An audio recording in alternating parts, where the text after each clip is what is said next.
Hi everyone, this is Tom with Architect Severe Weather Chasers bringing you a little hurricane safety information. While this information pertains mostly to people along the coast, people inland should also pay attention as we do often get the remnants of tropical cyclones in the Arklatex area. Also, feel free to share this video with family and friends who do live along coastal areas. Of course, hurricane season has already begun, and it began June 1st and runs until November 30th. The busiest part of the hurricane season is coming up, which are usually the months of August and September. While the best time to prepare for a hurricane is before hurricane season begins on June 1st, it's vital to understand your home's vulnerability to storm surge, flooding, and wind.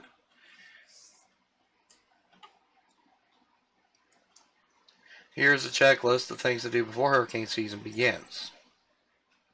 Sort of a checklist. Know your zone. Do you live near the Gulf or Atlantic coast? Find out if you live in a hurricane evacuation area by contacting your local government emergency management office or by checking the evacuations website for your county or parish. These websites can often be found through your local office of emergency management. Evacuation maps can also sometimes be found in your local phone book. The example you see here is from Galveston, Texas. In this case, your mayor or county judge will make the call for your jurisdiction to evacuate, which is true for most of the Texas coast. The agencies in charge of evacuations may vary by state or locality, even inland. And even inland, evacuations may be ordered due to flooding dangers. Find out if your home is in an evacuation zone by viewing evacuation zone maps or by calling 211 and speaking with an operator. Keep an evacuation map in your car, know your evacuation routes, and take an extra map with you. If you live along the coast, keep your gas tank full and have a family plan. Some of the evacuation routes will take you well inland. And you see, excuse me.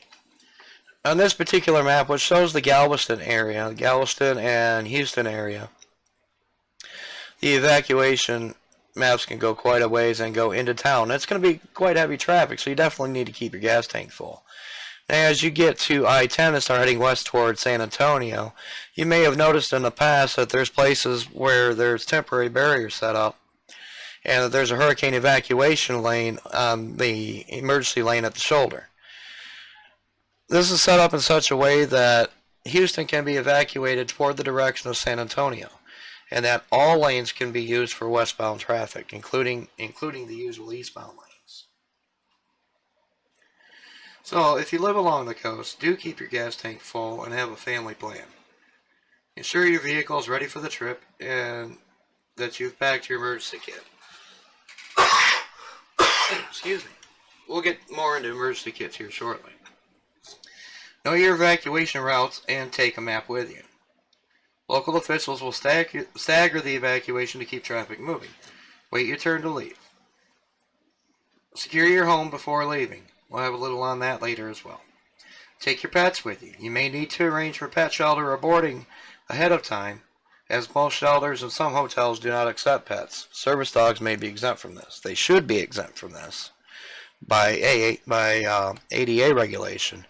However, some hotels, some shelters do kind of take issue with it. Also, before you need to evacuate, you also need to find out your shelter locations, and if you do have pets, which ones will accept your pets.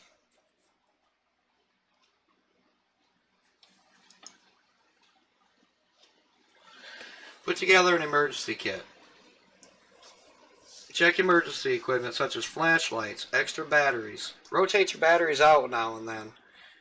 Every year or so, you want to rotate your batteries, put fresh batteries in. You want to have those batteries handy every year. Check your generators and also have storm shutters or plywood boards of some sort to board up your windows. Have at least 5 to 10 gallons of fresh gas, less than a year old, on hand if you have a generator. Keep gloves and sturdy shoes or work boots handy. This is very important for when you get out because where there's damage, there may be exposed nails, glass, and also certain creatures, particularly snakes, will be run out of their normal burrows due to the flooding. So you definitely want to have some good sturdy clothing, long pants, long shirts, gloves, and sturdy footwear, good shoes or work boots. If you feel comfortable operating a chainsaw, include one of those in your kit along with a gallon or two of fresh gas and 2-stroke oil. Most chainsaws operate with a 50-to-1 gas oil mix. There are a few 4-stroke chainsaws out there. So do check your chainsaw and confirm what fuel you need beforehand. The 50-to-1 gas and oil mix equates to about 2 ounces, 2 to 2.5 ounces of 2-stroke oil to a gallon of gas. Emergency kits include at least 1 gallon of water per day per person, non-perishable food items, and you want to stock up for at least 3 to 7 days. You also want to keep about 2 weeks worth of prescription and over-the-counter medications in case you have to shelter elsewhere. Any medical supplies such as first aid kits, diabetic supplies, CPAP machines, oxygen pumps, or concentrators, and make sure you have a couple extra full oxygen tanks on hand. Also, antibacterial soap, hand sanitizer, and cash. More information for emergency kits may be found at www.ready.gov.kit or /kit. Again, that's www.ready.gov/kit, which includes items not mentioned here. While supplies for 3 days is often recommended, we suggest supplies for at least 7 days. As we saw with Hurricane Katrina back in 2005, it could be more than 3 days before help arrives.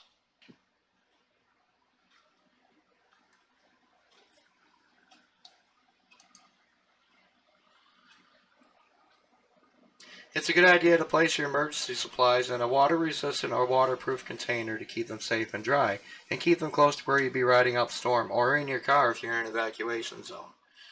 Containers that are great to use would be sturdy plastic totes, or even coolers if you have a large cooler. They make a great place to store your things that you don't want to get wet. Also, any emergency paperwork, any of your personal paperwork, marriage licenses, birth certificates, social security cards, school paperwork, loan paperwork, insurance,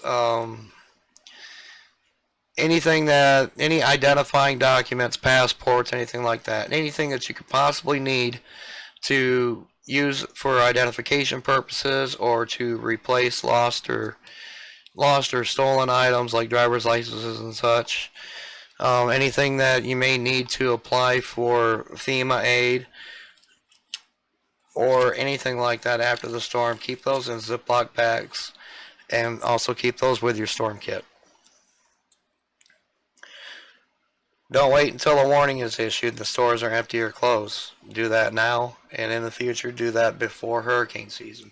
Again, hurricane season begins June 1st. While many emergency response plans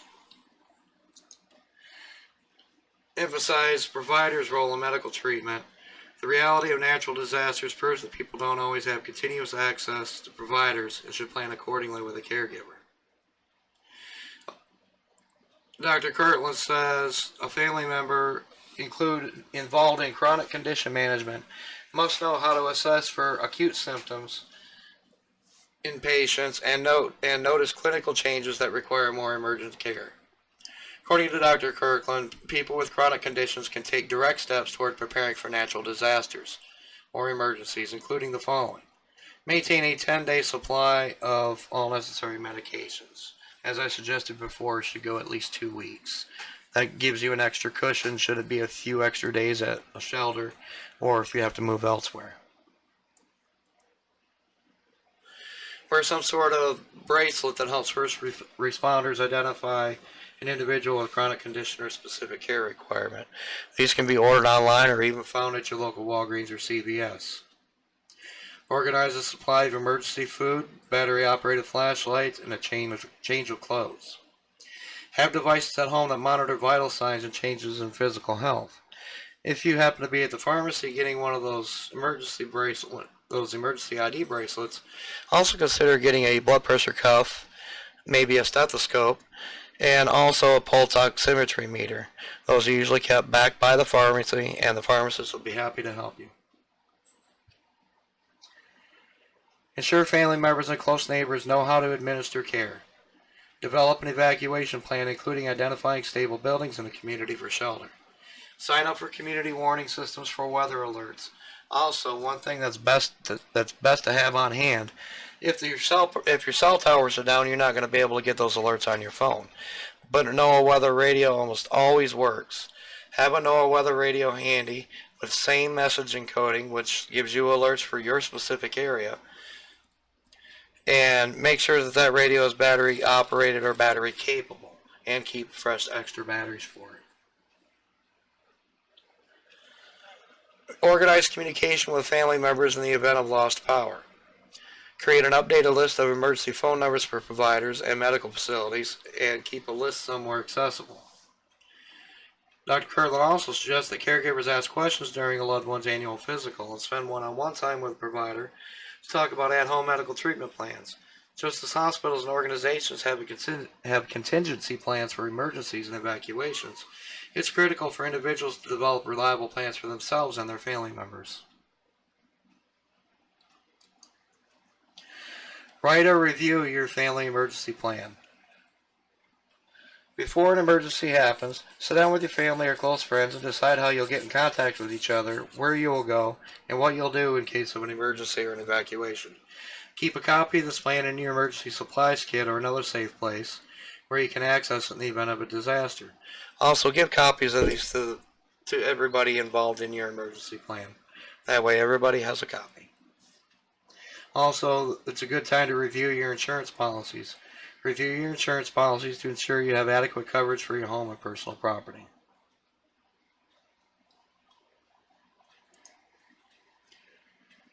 Something else that's very important is to understand some of the terminology used by the National Weather Service and the National Hurricane Center. Tropical storms and hurricanes, watches versus warnings. Tropical storm watch or hurricane watch means that a tropical storm and or hurricane conditions are possible in the watch area, and they're issued up to 48 hours in advance of tropical storm force winds. That way it gives you time to prepare and get ready for evacuation. A warning means tropical storm and or hurricane conditions are expected in the warning area. Those are issued up to 36 hours in advance, which is a day and a half, in advance of onset of tropical storm force winds. This is the time that you should have all of your hurricane preparations completed and be ready to leave. Hurricane preparedness activities become difficult once winds reach tropical storm force, especially boarding up windows. Those plywood boards become like sails and will try to blow away and blow you with it if you try to put them on after the winds get heavy. Watches and warnings are issued in advance of onset of tropical storm force winds, which range between 39 and 73 miles an hour. 74 miles an hour up is hurricane force.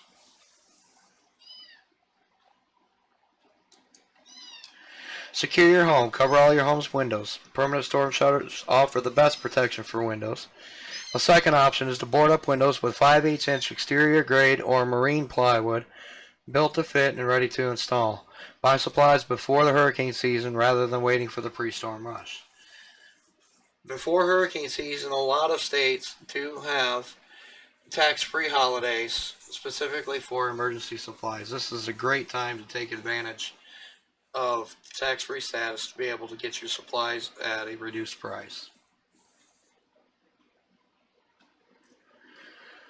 Let's buy supplies before the hurricane season rather than waiting for the pre-storm rush. Things to know about hurricane hazard risks. Storm surge is water pushed onshore by the tropical system. It causes the most damage of any of the hurricane hazards. It's also one of the leading causes of deaths in hurricanes.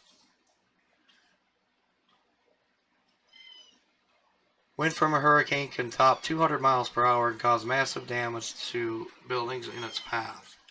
Inland flooding caused by heavy rain damages homes and can wash out roadways well away from the coast.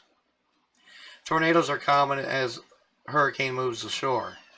These are most common in the northeast quadrant of the storm. However, they can happen anywhere in the area that the hurricane affects. They're not typically long-lived, but they can cause plenty of damage. Some have been noted to be in the EF2 and EF3 range, which can nearly level a good, well-built building.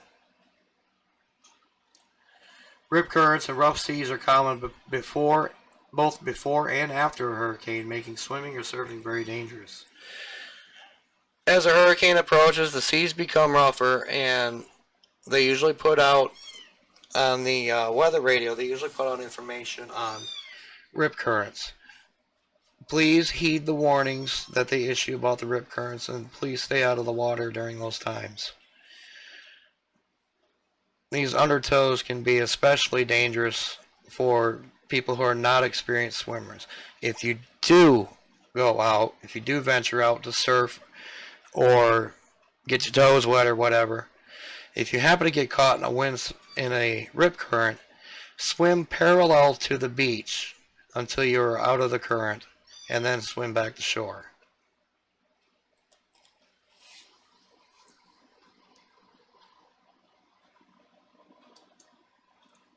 Things to know about strengthening your home.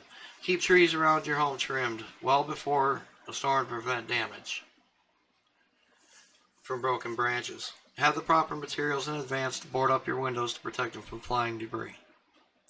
Bring loose outdoor items such as patio furniture inside. They can blow around and cause damage to homes. Nothing like a flying table to mess up somebody's day. Secure all doors on your property. Remember that the garage door is usually the most vulnerable. It's a good idea to have a way to secure some 2x4s or 4x4s behind your garage door, so that as the wind blows on your door, it pushes them against the 2x4s instead of against open areas.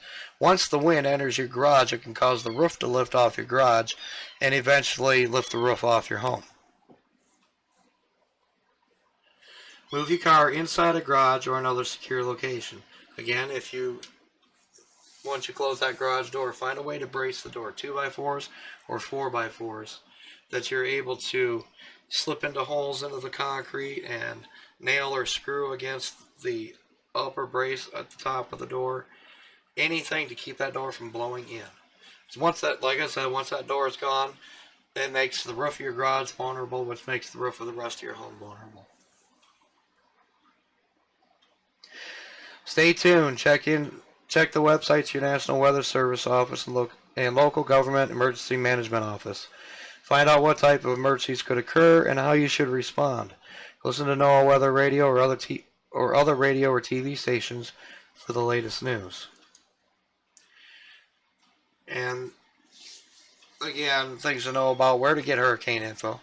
Television. Tune into your trusted local news source. The Weather Channel is great. It gives some good information. However, you should go with a local channel. Phone. Access mobile.weather.gov on your mobile phone and get wireless emergency alerts.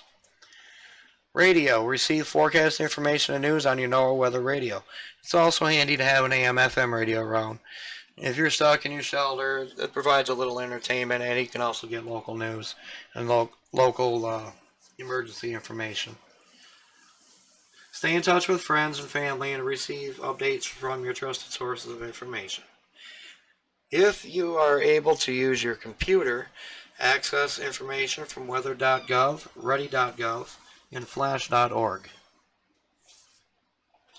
For more hurricane safety information, visit weather.gov/hurricane safety.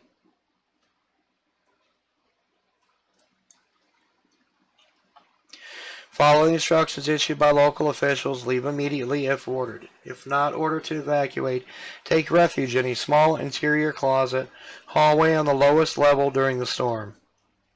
Put as many walls between you and the outside as you can. Stay away from windows, skylights, and glass doors. In this particular home plan example, I've highlighted the utility room, the second bathroom, and the hallway as the places that you should be. Be sure to brace your garage doors. This will help you by going to these rooms. It'll help you be in a room that has no windows. Bathtub you can store water in. Utility room is a place that you can hang out, set up some cots, You also have a coat closet here. You can also, in the utility room, you can also keep your emergency kits if you plan to use this as a shelter area. And it's also a small area. Smaller areas tend to stand up better to hurricane winds than large open areas such as a family room or a bedroom, or especially even a garage. Utility room and bathrooms are good. The hallway is better in this case. If the eye of the storm passes over you, there will be a short period of calm, but the other side of the eye, the wind speed rapidly increases to hurricane force winds coming from the opposite direction. Please do stay in your shelter. If the wind just seems to just die right down, it is most likely the eye passing over you. Stay in your shelter.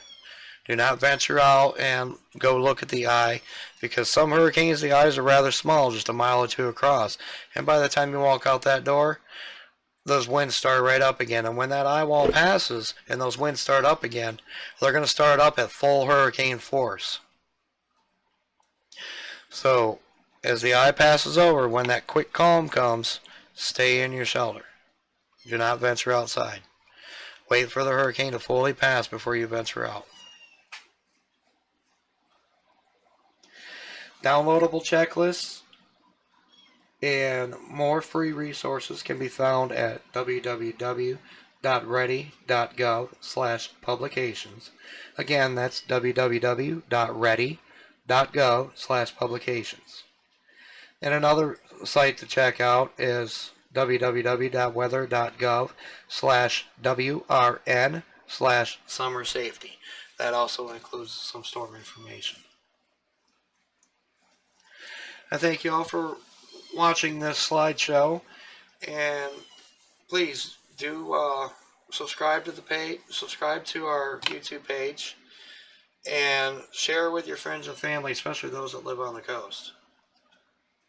Like I said earlier, we usually don't experience the full brunt of hurricanes in the Arklatex, but we do usually, it's quite often that we get remnants that have high winds and flooding rains.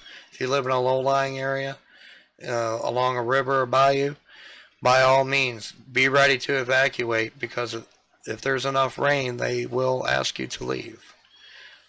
So be prepared this time of year. Again, hurricane season runs from June 1st to November 30th, and the busiest parts of the season are from beginning of August to the end of September. But be ready for the entire season. Thanks again for watching, and check back tomorrow for our morning forecast or afternoon forecast, whichever time I get it out.